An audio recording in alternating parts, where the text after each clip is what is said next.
தனுஷோடைய 55வது படத்தில் அவர் என்ன மாதிரியான கருப்பு படம் ரிலீஸ் தள்ளி போகிறதுக்கு காரணம் விஜய் சார் அப்படின்னு சொன்னால் அவங்களால நம்ப முடியுமா? அதுதான் உண்மை. அதுக்கான காரணம் என்னென்ன அப்படிங்கிறத இந்த வீடியோவில் பார்க்க போகிறோம். அடுத்தது தனுஷோடைய 55வது படத்தில் அவர் என்ன மாதிரியான ரோல் பண்ண போகிறாரு. இது வரைக்கும் ரொம்ப நாளாக தனுஷ் படத்தில் ஒரு விஷயம் பண்ணாமல் இருந்தது. அதை தனுஷுடைய 55வது படத்தில் பண்ண போகிறாங்களாம். சிவகார்த்திகேயன் வெங்கட் பிரபு இணைஞ்சு ஒரு படம் பண்ண போகிறாங்கன்னு ஒரு செய்தி வந்தது. அதுக்கப்புறம் அந்த படம் டிராப்னு சொல்கிறாங்க. அது உண்மையா என்ன?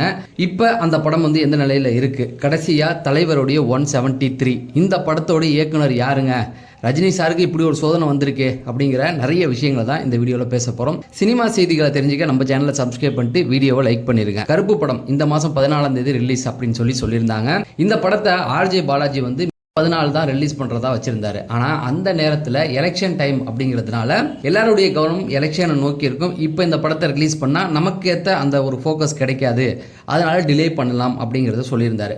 அதுக்கப்புறம் எலெக்ஷன் முடிஞ்சால் அந்த படத்தை ரிலீஸ் பண்ணிக்கலாம், May 1 இந்த வாக்கில் ரிலீஸ் பண்ணலாம் அப்படின்னும் போது இல்லை ஏன்னா அடுத்த கொஞ்ச நாளில் எலெக்ஷன் ரிசல்ட் வரப்போகுது. இந்த நேரத்துலையும் படத்தை ரிலீஸ் பண்ணால் நமக்கு கவனம் கிடைக்காது. ஏன்னா சூர்யாவை பொறுத்த வரைக்கும் சமீப காலமாக அவர் பண்ணுற எந்த படமும் ஓடலை. இந்த படத்தை மழை போல் நம்பியிருக்காங்க.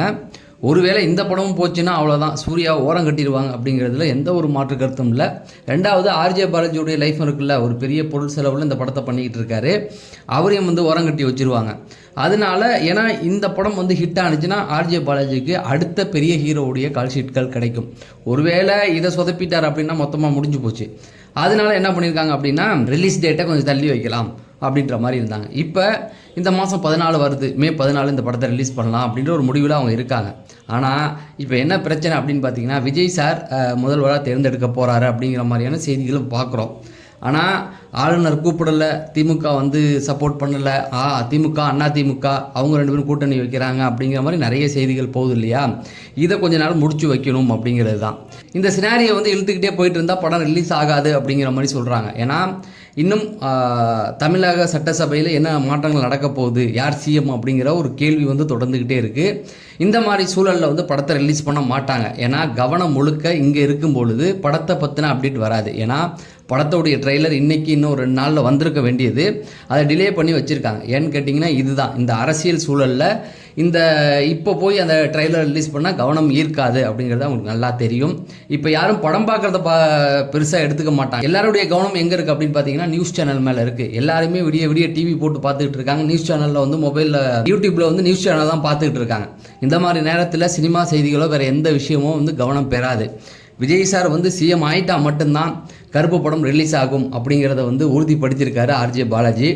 அதனால சீக்கிரம் அவர் சிஎம் ஆகணும் அப்படிங்கிறது தான், அதுதான் கருப்பு படத்துக்கு நல்லது. சரிங்க, சிவகார்த்திகேயனும் வெங்கட் பிரபுவும் இணைந்து ஒரு படம் பண்ண போகிறதா ரொம்ப நாளாக பேசப்பட்டுக்கிட்டு இருந்தது. முக்கியமாக பார்த்தீங்கன்னா விஜய் சார் சிவா கையில் துப்பாக்கியை கொடுத்துட்டு அங்கே போயிட்டாரு.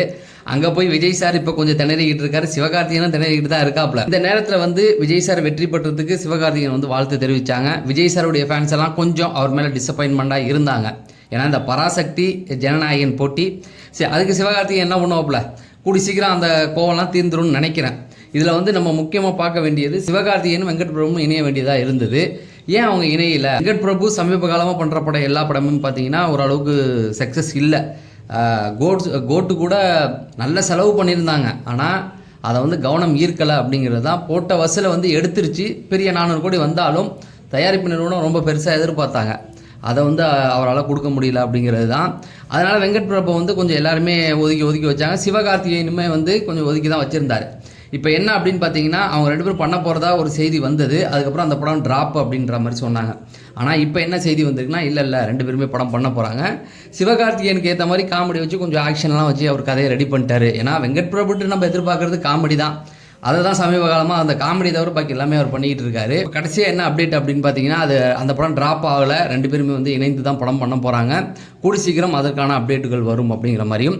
சிவகார்த்திகேயன் செய்யன் ஷூட்டிங் தான் முடிச்சுட்டு வரணும். செய்யன் அடுத்த மட்டும் தான் ஷூட்டிங் பிளான் பண்ணியிருக்காங்க. அது முடிஞ்ச அக்டோபரில் தான் அந்த படம் வரும். அதுக்கிடையில் வெங்கட் பிரபு கென் கருணாஸை வச்சு ஒரு படம் பண்ண போகிறதா ஒரு செய்திகள் இப்போ வந்துகிட்டு இருக்கு. அதை வெங்கட் பிரபு மறுக்கலை. கூடி சீக்கிரம் இது சார்ந்த அப்டேட்டுகள் வரும். தனுஷுடைய 55வது படம், இதில் மம்புட்டி நடிக்கிறாரு அப்படிங்கிறது எல்லாருக்குமே தெரியும். இந்த படத்தில் தனுஷ் எந்த மாதிரியான ஒரு கேரக்டர் பண்ண போகிறாரு, அது மட்டும் இல்லாமல் ரொம்ப காலமாக தனுஷ் படத்தில் பண்ணாத ஒரு விஷயத்தையும் பண்ண போகிறாங்க. அது என்னன்னு பார்த்துடலாம். தனுஷோடைய 55வது படத்துடைய ஷூட்டிங் வந்து இப்போ நடந்துகிட்டு இருக்கு. இதில் மம்முட்டி வந்து கொஞ்ச நாளத்துக்கு முன்னாடி தான் வந்து ஜாயின் பண்ணார். இதில் மம்முட்டி என்ன ரோல் பண்ணுறாரு அப்படின்னு பார்த்தீங்கன்னா ஒரு கேங்ஸ்டராக வராரு அப்படிங்கிற மாதிரி சொல்கிறாங்க. முதல்ல காப்பா வராருனாங்க, இப்போ கேங்ஸ்டராக வராரு அப்படிங்கிற மாதிரி சொல்கிறாங்க. இதில் முக்கியமான விஷயம் என்னென்னா தனுஷ் வந்து அவருக்கு கீழே ஒர்க் பண்ணுற மாதிரி தான், அதாவது ஒரு ஸ்பை மாதிரி அப்படிங்கிறாங்க. என்னை எறிந்தால் படத்தில் வந்து அஜித் வந்து ஒரு கேங்கில் போய் ஸ்பையாக இருப்பார்ல, அந்த மாதிரி ஒரு ஸ்பையாக அவர் ஒர்க் பண்ண போகிறாரு அப்படிங்கிற மாதிரி சொல்கிறாங்க. ஆனால் அதில் மம்முட்டி வந்து கேங்ஸ்டராக இருக்குமோ அவருக்கு கீழே அவர் இருக்க மாதிரி சொல்கிறாங்க. அதுக்கப்புறம் தனுஷோடைய ரோல் எதுன்னு தெரியல, ஆனால் இது ஒரு ரோல் இருக்குது. அதுக்கப்புறம் ஃப்ளாஷ்பேக்கில் ஒரு சின்ன ரோல் இருக்குது அப்படிங்கிற மாதிரியும் சொல்கிறாங்க. இது மட்டும் இல்லாமல் இன்னொரு முக்கியமான ஒரு விஷயமும் வந்திருக்கு. இந்த படத்துக்கு தனுஷுக்கு வந்து இன்ட்ரோ சாங் உண்டு அப்படிங்கிற மாதிரி சொல்கிறாங்க. ரொம்ப வருஷம் ஆச்சு தனுஷுடைய படத்துக்கு வந்து இன்ட்ரோ சாங்லாம் வச்சு, அதுவும் பெரிய அளவுலலாம் வைக்கல. இந்த படத்துலையும் இருக்கும் அப்படின்னு பார்த்தீங்கன்னா அதுவும் வந்து ராஜ்குமார் பெரியசாமி அப்படிங்கிறதுனால பெரிய மாஸ் இதெல்லாம் இருக்காது. ஆனால் ஒரு இன்ட்ரோ சாங் இருக்குது அப்படிங்கிற மாதிரி சொல்லியிருக்காங்க. தனுஷ் வந்து ரொம்ப நாளைக்கு அப்புறம் இந்த மாதிரியான ஒரு விஷயத்துக்கு ஒத்துருக்காரு அப்படின்னு. கொஞ்சம் கமர்ஷியலாக தான் இந்த படம் இருக்க போகுது அப்படிங்கிற மாதிரி. கடைசியாக தலைவர் 173 ரஜினி சாருடைய இந்த 173வது படத்துக்கு வந்த சோதனை என்னன்னு பார்த்தீங்கன்னா டைரக்டருக்கு கண்டம் அப்படிங்கிற மாதிரி சொல்லியிருக்காங்க. ஏன்னா ரஜினி சாரும் கமல் சாரும் இணைந்து ஒரு படம் பண்ண போகிறாங்க அப்படிங்கிறது எல்லாருக்குமே தெரியும். அதுவும் வந்து கொஞ்சம் வெயிட்டிங்கில் இருக்குது. அடுத்த வருஷம் அதுக்கான அப்டேட் வந்துடும். ஆனால் அவங்க 2 பேரும் இணைந்து ஒரு படத்தில் ஹீரோவாக நடிக்கிறது ஒரு பக்கம் இருக்கட்டும், இந்த பக்கம் 2 பேரும் இணைந்து அவர் ஹீரோவாக இவர் தயாரிப்பாளராக ஒர்க் பண்ணுற படமும் இந்த படமும் கொஞ்சம் டிலே ஆகிட்டு இருக்கு. ஒவ்வொரு இயக்குநர்களாக வந்து விலகி போயிட்டே இருக்காங்க. சிபி சக்கரவர்த்தியும் இப்போ இந்த படத்தை விட்டு விலகி போயிட்டாரு. இந்த படத்துக்கு வந்து இயக்குனர் யாருன்னா அஸ்வத் மாரிமுத்து தான் அப்படிங்கிற மாதிரி சொல்கிறாங்க. ஏன்னா அவருமே ஒரு சில போஸ்டர்லாம் வந்து போட்டுக்கிட்டு தான் இருக்கார். அவருடைய சோஷியல் மீடியா பேஜில் வந்து நிறைய போஸ்டர்லாம் போட்டுக்கிட்டு இருக்காரு. ஸோ தலைவருடைய 173ல் அவர் தான் வந்து இயக்குனர். சிம்பு வச்சு சிம்பு 51 இயக்கர் தான் இருந்தது. என்னாச்சு அப்படின்னு கேட்டிங்கன்னா அந்த படத்தை அவர் இயக்க போகிறதில்ல அப்படின்ற மாதிரி சொல்லிட்டாங்க. அதுக்கு சிம்புவும் வந்து உத்தரவு கொடுத்துட்டாராம். இப்போக்கி கன்ஃபார்மாக பார்த்தீங்க அப்படின்னா ரஜினியோடைய 173வது படத்தை வந்து இயக்க போகிறது அஸ்வத் மாரிமுத்து தான். அதில் அவர் எந்த ஒரு மாற்று கருத்தும் இல்லை அப்படின்ட்டாங்க. அவர் சொன்ன கதை வந்து ரஜினி சாருக்கு ரொம்ப பிடிச்சிருக்கு அப்படிங்கிற மாதிரி சொல்கிறாங்க. அதனால தான் ஒத்துக்கிட்டாரு. கமர்ஷியலாக தான் கொண்டு போயிருக்காரு. சென்டிமெண்ட், காமெடி, கொஞ்சம் ஆக்ஷன் இது கலந்து இந்த படத்தை கொண்டு வந்திருக்காராம். அதனால் கண்டிப்பாக இது கவனம் இருக்கும் அப்படிங்கிறதுனால தான் ரஜினி சார் இவர் செலக்ட் பண்ணியிருக்காரு. அப்போ சிபி சக்கரவர்த்தி என்னென்னா அவர் அந்த பழைய கால்ஷீட் சொதப்பல் ஒன்று இருக்குது இல்லையா, தெலுங்கு படம், அதை முடிச்சுட்டு தான் வரணும் அப்படிங்கிறாங்க. அதுக்கு இடையில சிவகார்த்திகேயனுக்கு ஒரு கால்ஷீட் இருக்குன்ற மாதிரியும் சொல்கிறாங்க. அதெல்லாம் முடிச்சதுக்கப்புறம் தான் அவர் ரஜினி சாரை வந்து ரீச் பண்ண முடியுமான்னு தெரியல. ஆனால் அந்த வாய்ப்பு வந்து இவருக்கு கிடச்சிருச்சு அஸ்வத் மாரிமுத்துக்கு. அதை வந்து பெட்டராக பண்ணிடுவார் அப்படிங்கிறது தான். ஸோ இதுதான் இன்றைக்கான சினிமா அப்டேட்டுகள். தொடர்ந்து சினிமா அப்டேட்டுகளுக்கு தெரிஞ்சுக்க நம்ம சேனலை சப்ஸ்கிரைப் பண்ணிட்டு வீடியோ லைக் பண்ணுங்கள். வேறு என்னென்ன நியூஸ் பேசலாம் அப்படிங்கிறத கமெண்ட் செக்ஷனில் சொல்லுங்கள். இல்லை வேறு நீங்கள் ஏதாவது சொல்லணும்னு நினச்சாலும் அதுவும் கமெண்ட் செக்ஷனில் எனக்கு தெரியப்படுத்துங்க. நம்ம அடுத்த வீடியோவில் சந்திப்போம். நன்றி, வணக்கம்.